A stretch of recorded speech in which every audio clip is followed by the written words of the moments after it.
Atenção, vai começar agora uma teleaula de processos de fabricação, do curso profissionalizante. Este módulo tem um total de 80 aulas. Hoje você vai assistir a teleaula número 1. Bons estudos!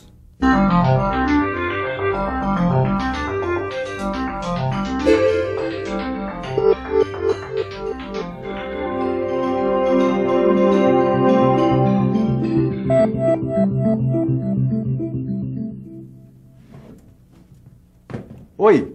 Hoje a gente está começando um novo módulo no Telecurso Profissionalizante. Um módulo muito importante, onde a gente vai aprender os processos de fabricação. Quer dar só uma olhadinha no que vem por aí? Você vai aprender nesta e nas próximas teleaulas processos como fundição, laminação, trifilação, forjamento, estampagem, soldagem. Todos os principais processos de fabricação mecânica vão pintar aí na sua telinha neste módulo do Profissionalizante. Agora, nessa nossa primeira teleaula, você vai ver como tudo começou. Você vai ver como surgiram as primeiras ferramentas. Vai ver como foi que o metal entrou na nossa história e vai ver como pintaram as máquinas ferramenta.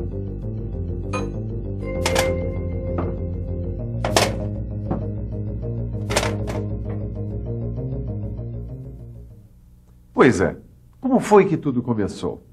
Como foi que o homem começou a usar a natureza para facilitar a sua vida? Para tentar responder a essas perguntas, vamos pensar um pouco na vida dos animais. Vamos pensar um pouco. As ovelhas têm a lã para se proteger do frio. Os tigres têm as garras para caçar. Os coelhos têm as patas para cavar. E as girafas têm o pescoço para comer as folhas lá em cima das árvores. Mas e o homem, o que é que tem? Olhe para você, o que é que você vê? Eu vejo um ser frágil. Não que você seja especialmente um ser frágil. O homem é que é um ser frágil, compreende? É a própria condição humana. Mas é justamente esta condição de fragilidade que fez com que o homem desse a volta por cima, criando seus próprios instrumentos de sobrevivência. E esses instrumentos foram as nossas primeiras ferramentas. A ferramenta mais antiga de que se tem notícia é essa aí. Este utensílio é um machado de mão, feito com pedra lascada, pontuda numa das extremidades e arredondada na outra. Depois que começou a usar ferramentas, tudo mudou na vida do homem. Quer ver como foi essa história? O homem descobriu que podia usar as ferramentas para se defender, pescar, caçar e ainda para cultivar a terra. Daí por diante começa a grande aventura do homem na transformação da natureza. Ele começa a usar cada vez mais a pedra como a principal matéria-prima para fabricar facas, serras, martelos, lanças e uma porção de outras ferramentas. Essas ferramentas foram usadas em atividades fundamentais para a sobrevivência do homem, como a agricultura. Começou com o arado, a enxada, a foice, até chegar neste produto extremamente forte, que é o trator. E pensar que tudo isso começou com pedacinhos de pedra. Da pedra ao barro, o homem primitivo deu um salto tecnológico. Ele aprendeu com a cerâmica que podia transformar os materiais. O homem primitivo descobriu que, quando estava molhada, a argila ficava plástica, quer dizer, ficava fácil de moldar. Ele descobriu também que, quando seca, a argila virava pó. E descobriu mais, que se ela fosse aquecida a uma temperatura de mais de 600 graus centígrados, ela não se desmanchava na água e mantinha sua forma. E descobriu também que se a cerâmica sólida entrasse em contato direto com o fogo, ela rachava. Mas se em vez disso ela fosse aquecida suavemente, ela fugia. E esse cozimento a deixava mais resistente. Vocês estão vendo quanta coisa o homem primitivo descobriu apenas com o fogo, a água e a argila? Mas há muito mais coisas a contar nessa história, porque o desenvolvimento da cerâmica acabou possibilitando o próprio nascimento da metalurgia. Foi por ter aprendido o processo cerâmico que o homem descobriu o processamento dos metais. Como você deve estar pensando, nós estamos entrando num outro grande salto tecnológico para a humanidade. O nascimento da metalurgia. Quer ver como foi essa história?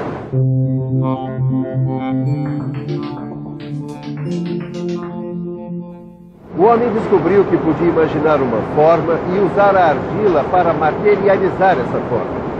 Tempos depois, descobriu que podia fazer a mesma coisa com os metais. Começou com o cobre, depois partiu para o bronze, até chegar ao ferro. O processo que ele usava era o forjamento. Quer dizer, o homem martelava a massa aquecida de metal até obter a forma que ele queria.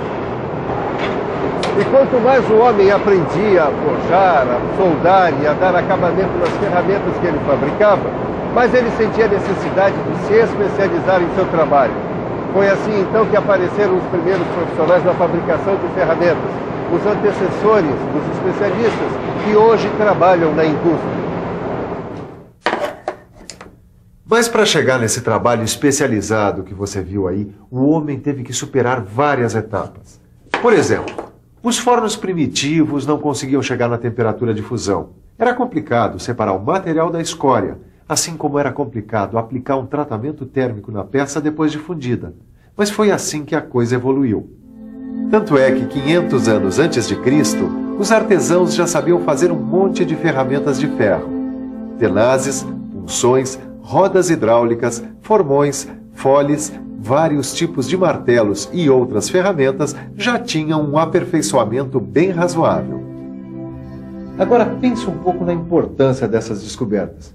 Porque com o desenvolvimento da cerâmica, da metalurgia e da escrita, o homem aprendeu não só a construir um mundo à sua volta, como também aprendeu a registrar o seu conhecimento, a sua experiência. Ô, Caio. Ora, Nessa, tudo bom? Isso é a mesma coisa que a gente faz quando estuda num livro, né? A gente registra tudo que aprendeu através da escrita e depois só fixa, fazendo os exercícios, não é isso? É isso mesmo. Bom, o desenvolvimento da cerâmica, da metalurgia e da escrita facilitaram a vida do homem para que ele pudesse dominar o mundo. Tá, mas isso daí é só o começo, né? Bom, você sabe que depois a evolução dos processos de fabricação não parou mais. E para que você entenda direitinho a evolução dos processos de fabricação, preste atenção no que você vai aprender agora. Como surgiram as máquinas-ferramenta. Uma das primeiras máquinas-ferramenta foi o torno. O torno foi uma invenção super importante, porque a partir dele foram criadas todas as máquinas operatrizes que existem até hoje em dia. O torno primitivo, como você está vendo, era um instrumento rudimentar. Ele funcionava com 2 suportes de madeira fincados no chão. O torneiro apoiava a ferramenta num outro suporte, enquanto seu ajudante fazia a peça girar. Outra máquina-ferramenta importante que surgiu foi a fresadora. O fresamento, da mesma forma que o torneamento, faz a remoção de material através de movimentos sincronizados. Mas na fresadora, a peça fica fixa enquanto a ferramenta gira. Ô, Ananias, foi aí que a evolução avançou mais ainda, né? As máquinas-ferramenta foram uma mão na roda pro homem, hein? Nem fale nisso, Caio. As máquinas-ferramenta livraram o homem de um esforço físico terrível. Além disso, elas agilizaram a produção. Aumentaram a produção de instrumentos para a agricultura, por exemplo. Mas não só na agricultura, né? Não só na agricultura. A fabricação de roupas, a própria cerâmica e até a produção de armas se desenvolveu muito com a tecnologia mecânica. Mas pelo visto, a base de tudo foi o desenvolvimento da cerâmica, né? Foi aí que a coisa engrenou mesmo. É isso aí. Desde o princípio até a Revolução Industrial, o desenvolvimento das máquinas deve muito à indústria cerâmica. Isso é uma coisa muito interessante para você pensar. Todos os métodos modernos que a indústria usa hoje em dia começaram com aqueles métodos primitivos. O princípio da coisa é basicamente o mesmo. Repare, dê um giro por uma indústria moderna e pense nisso. Se a gente der uma volta por uma indústria moderna, a gente vai observar que os métodos modernos de usinagem de metais, pelo uso de materiais abrasivos, têm origem naqueles métodos primitivos. A técnica de afiar ferramentas e instrumentos de corte e a técnica de polir metais fazem parte da pré-história do homem. No começo da história, o homem fazia a afiação e o polimento movimentando a peça, e a pedra de afiar ficava fixa. Lá pelo ano 600 a.C., a usinagem passou a ser feita com uma pedra redonda e grossa. Essa pedra era montada sobre um eixo e era movimentada manualmente por manivela. Outras tarefas da indústria moderna, como essa que a gente está vendo aqui, com o pessoal trabalhando com a furadeira, tem uma origem também bastante antiga. Serrar e furar, por exemplo, são coisas que os egípcios já sabiam fazer há 7.000 anos atrás.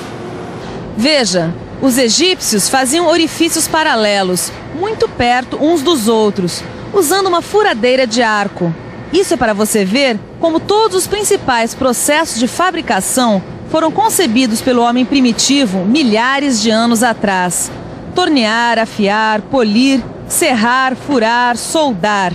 Embora os materiais e as técnicas tenham mudado ao longo do tempo, o princípio que está por trás de cada um desses processos continua o mesmo. Tá vendo só, Caio? O princípio da coisa não muda, continua o mesmo. Isso é que me deixou mais impressionado nessa teleaula, Ananias. É, isso e aquele negócio da escrita, não é? Como assim? Ué, você não lembra que a gente viu que o desenvolvimento da escrita foi fundamental para o desenvolvimento dos processos de fabricação? Claro, claro. Então, o negócio agora é pegar o livro e estudar o que está escrito. Porque é assim que a gente desenvolve o conhecimento. Exatamente. Ah, mas antes, é bom a gente dar uma revisada na teleaula de hoje. E atenção, se liga aí que é a hora da revisão.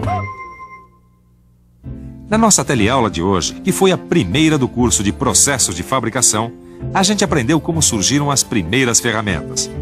Você viu como a descoberta da cerâmica e da metalurgia, juntamente com a invenção da escrita, formaram a base para o desenvolvimento de novos processos de fabricação. Processos que tiveram um grande impulso quando foram criadas as máquinas-ferramenta.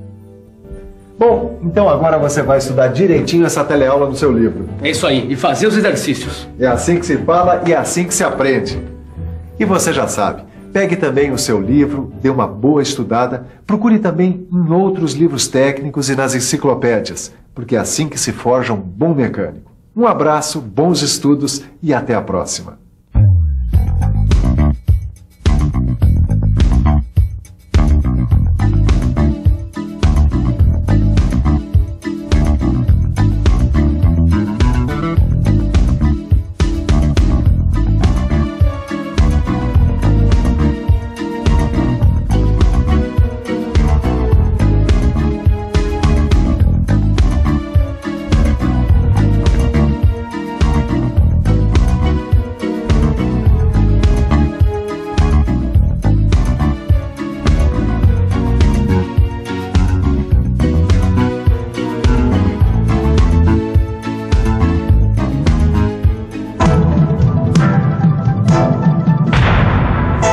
Telecurso 2000, um programa de educação do Sistema Fiesp e da Fundação Roberto Marinho.